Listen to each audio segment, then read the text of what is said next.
আরে এটা ঢুকাই না না এটা ঢুকা ঢুকা ঢুকা একটু হইছিনি ভাই এই যে এটাও নিলে নিতে পারেন এটা ওই যে ভিতরটা কিভাবে ইয়া করে আরে ভাই আন্ডা কাজ এই জুতাতেই ওটা ওটা জয়রা মসজিদের পাশে আনার বিটেং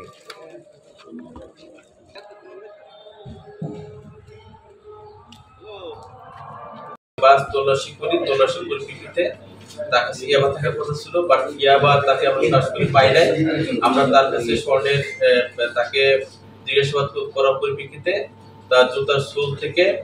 স্বর্ণের বার পাওয়া গেছে মোট 10টি একটা জুতের 5টি আর একটা জুতের 5টি 10টি এই স্বর্ণের বারের টোটাল ওজন যেটা আমরা হলমার্ক আছে সেটা হলো 1170 গ্রাম এবং বর্তমান বাজার মূল্য 1 কোটি 20 লক্ষ টাকা এটা আমরা প্রথমে পুলিশ আমাদের এসিল্যান্ড এবং সেনাবাহিনী আমরা সবাই মিলে জনগণের সম্মুখে এটা সার্চ করে আমরা পেয়েছি সে বলছে যে সে স্বর্ণ ব্যবসার সঙ্গে জড়িত বাট এটা তদন্তে আমরা বুঝতে পারবো আসলে সে স্বর্ণ ব্যবসার সঙ্গে জড়িত নাকি পাচারের সঙ্গে জড়িত এটা তদন্তে বেরিয়ে আসবে